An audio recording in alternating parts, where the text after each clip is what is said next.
restrictions throughout the rules, as well as establishing committees, standing committees, I'm sorry.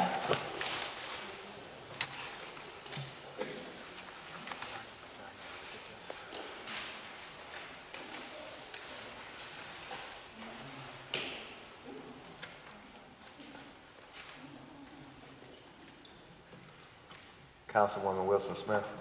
Yeah, I have some discussion or questions about this, about some of the items. Can we entertain that now?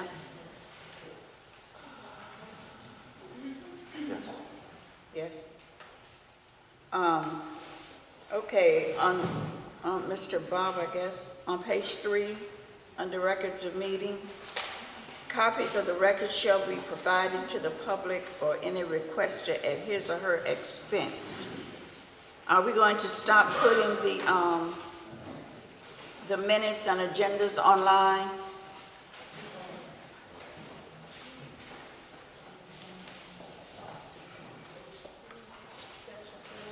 Yeah, I'm on page 3, section 4, 1, 2, 3, 4, 5, 6, the 6th line. Copies of records shall be provided to the public or any requestor at his or her expense. But currently we're putting the minutes and the agenda online, so there's no expense. So are we going to stop putting it online? No, we're not going to stop putting it online. So is this sort of like when they do a FOIA request? Is that what you're saying here? Yes, that's what that's referring to. Okay, and should we spell that out then so that they will know that this entertains the FOIA request? That's a good catch, yes. Okay. Another thing I had, page 17, under standing committee staffing. Are you suggesting we hire a person for this?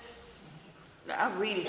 You don't have yours in front of you. I'll read it. Okay. Yeah, I remember. No, okay. We're not suggesting that we hire anyone. What we're suggesting is that what typically happens is that the city manager assigns a staff person to work to be the staff to the committee. Oh, okay. So then a staff person would be on those particular committees. Would not on the committee. But the staff would be a staff to the chair and to the committee, and that staff person would assist in ensuring that the committee public notices are out, some follow-up that needs to be done. So it would be a staff person assigned from an agency to the committee. Okay. You also gave us a layout of the standing committee structure and rules, which I thought are very good. We're gonna put it up on the screen just real quick. Okay.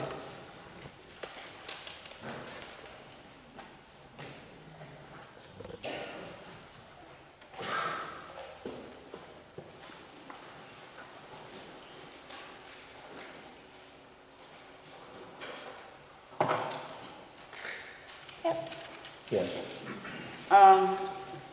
And like I said, I thought these were very good. And then, next page. And then you went on to take the committees that we do have, committees and organizations that we do have, and place them under each standing committee, which I also really thought was good. But I think we still have one more thing to do with this document, if you don't mind, or if council agrees, and that is, well, two more things actually. We need to add the rules,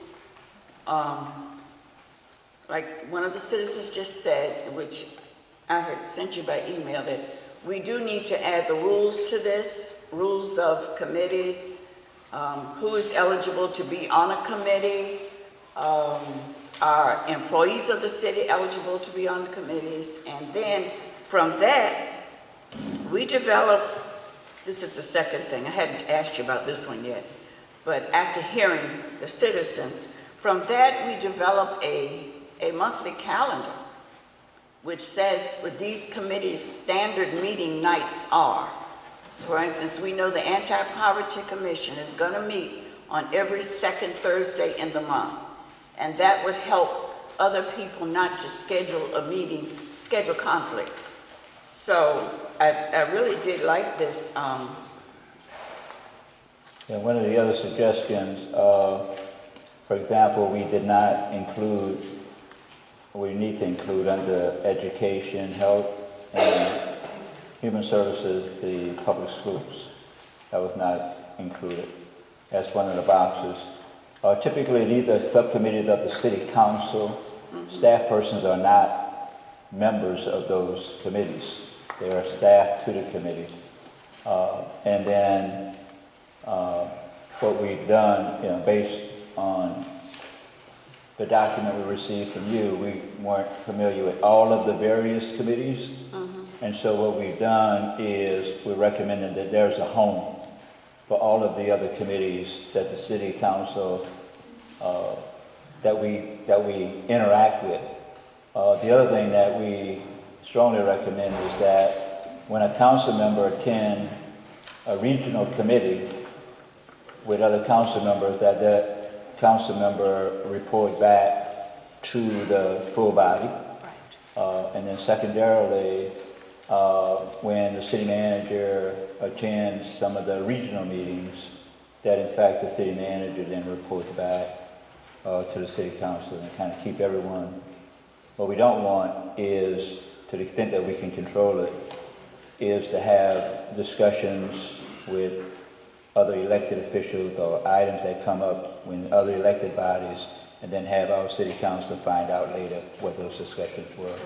So we're just trying to tighten up the communication group.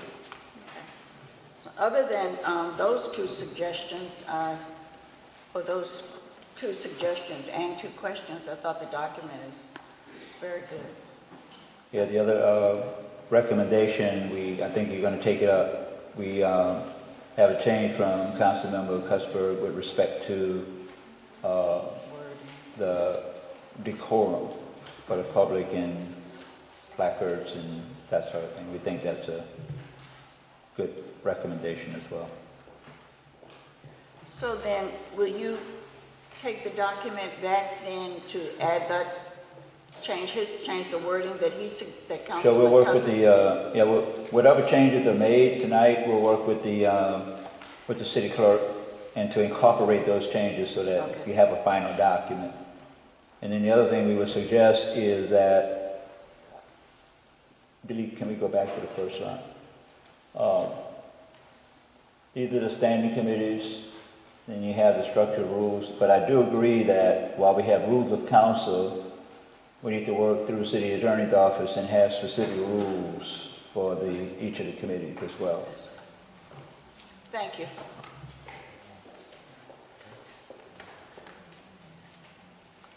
Any more questions or motion? Ms. Jackson? If I may, can I make one recommendation, just from comments from tonight and previous meetings? On page 5, order of business, item O for communications and special reports.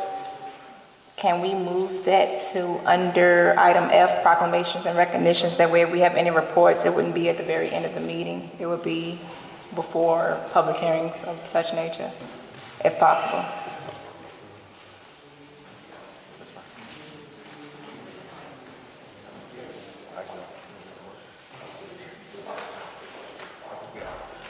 Vice Mayor Hart? Yes, I make the motion that we move item O up to item F, or make it the new G. Okay. Councilwoman Smith-Lee? I second. Madam Clerk? Councilmember Cuthbert? Aye. Councilmember Smith-Lee? Aye. Councilmember Wilson-Smith? Aye. Vice Mayor Hart? Aye. Mayor Perm? Aye. That motion's passed.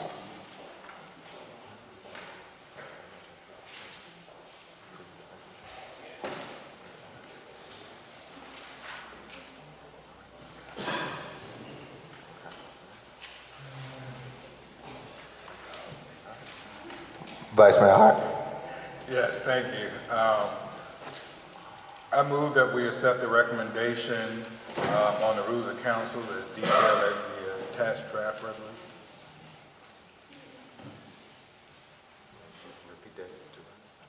Yes, I move that we accept the recommendation on the rules of council as detailed in the documentation.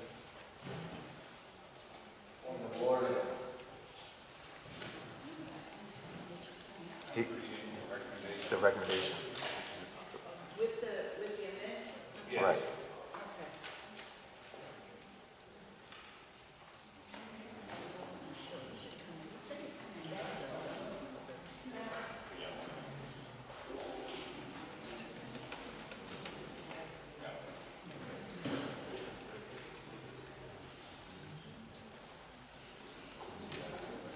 All right, the motion dies for lack of a second.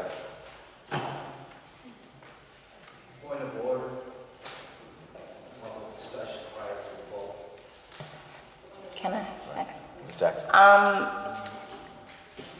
In regards to your comment, in the rules of council, it states if council makes a motion to approve it, I can open the floor for discussion. If it's not for approval, then I can't open the floor for discussion and public comments. And it states that in the rules of council. I just wanted to clarify that, sir. Isn't that what you're doing right now? It died. It didn't get a lack of second. You're welcome. The next item is item B, reappointment to Virginia Gateway Region.